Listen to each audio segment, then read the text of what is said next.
Друзья, всем привет! Nissan Juke. Не только на Nissan Juke у нас такая проблема имеется, что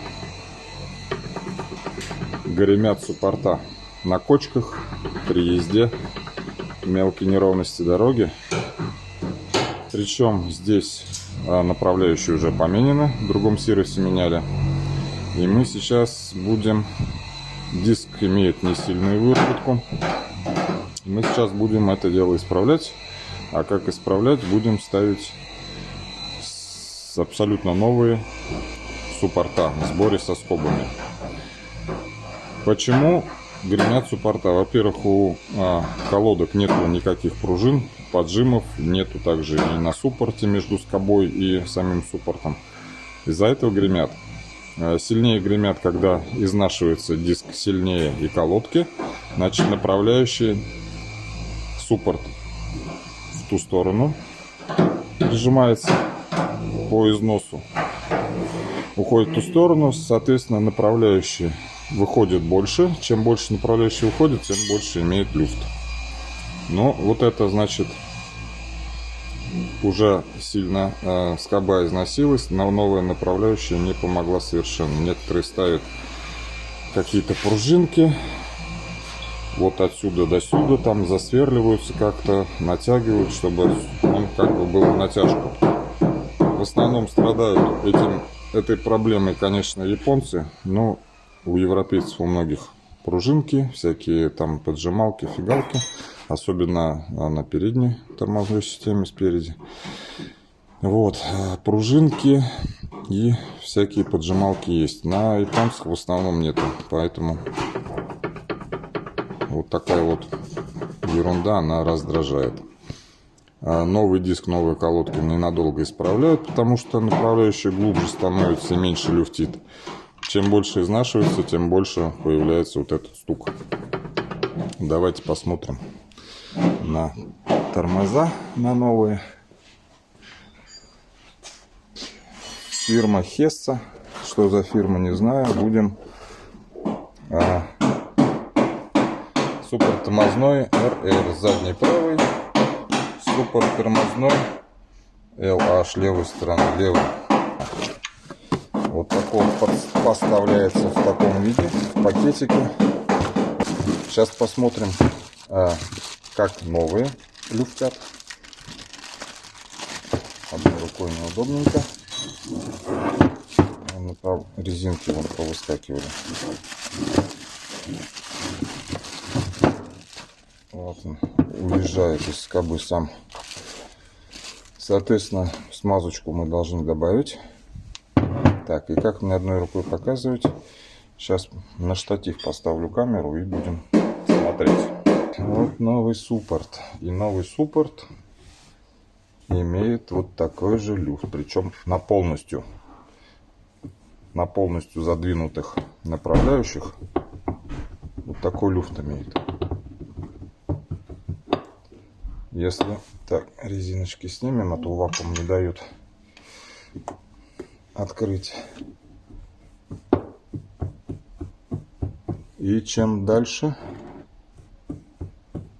выдвигаем, тем люфт больше.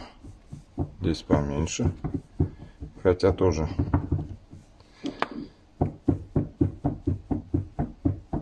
вот такие вот новые суппорта со скобами.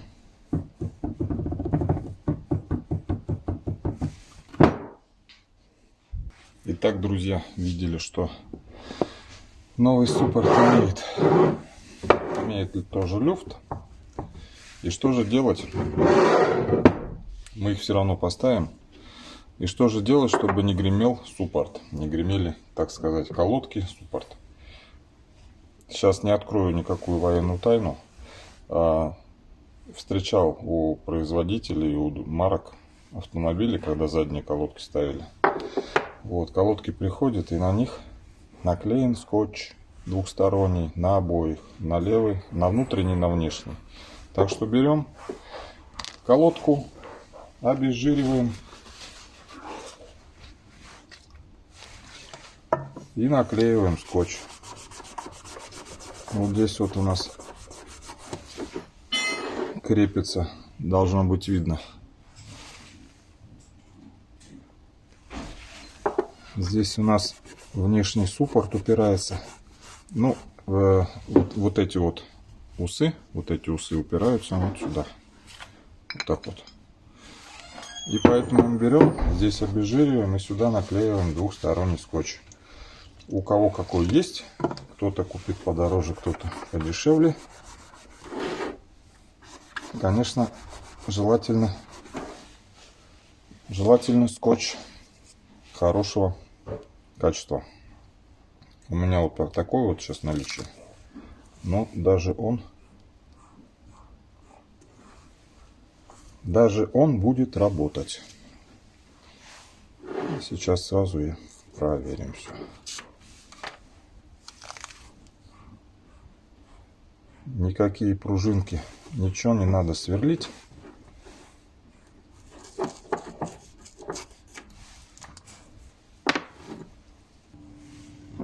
Еще раз покажу. Вот к этим ровным местам будет приклеена колодка. Можно и сюда скотч нанести дополнительно, чтобы нивелировать, например, всякие неровности. Хотя эта площадка, она отфрезерованная, целиком ровная. К ней приклеится колодка просто отлично. Вот так.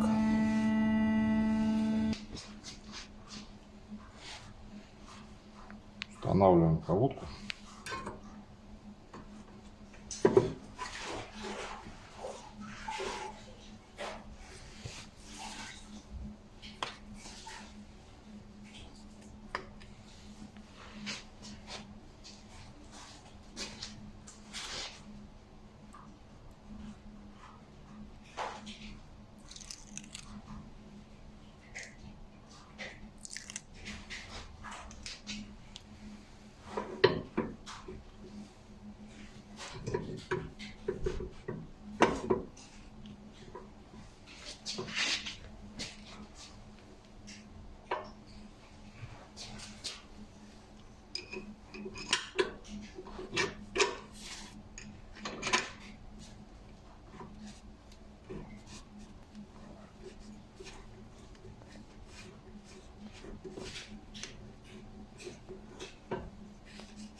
И теперь прижимаем ее к суппорту.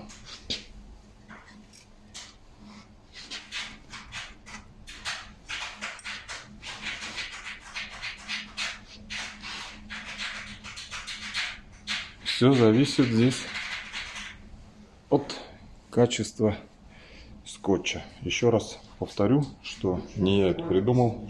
Некоторые производители автомобилей, некоторые марки на задних колодках именно такая система.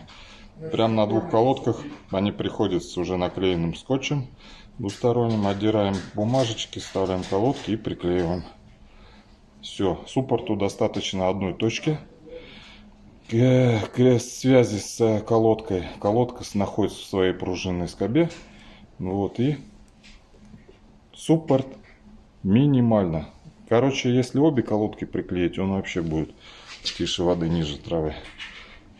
Если одну, мы сейчас тестируем с одной. Если не хватит, обе колодки будем приклеивать. Одна к поршню, другая с этой стороны.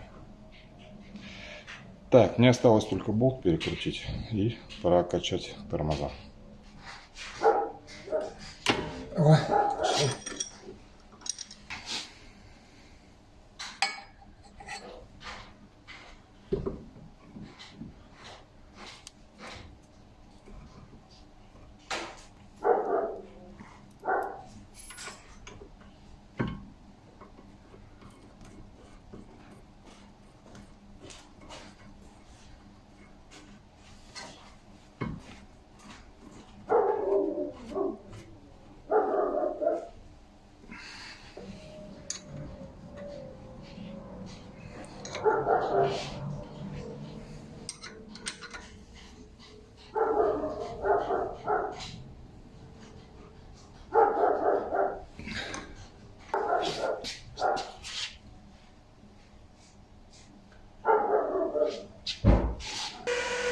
самотеком. Прогоняем жидкость.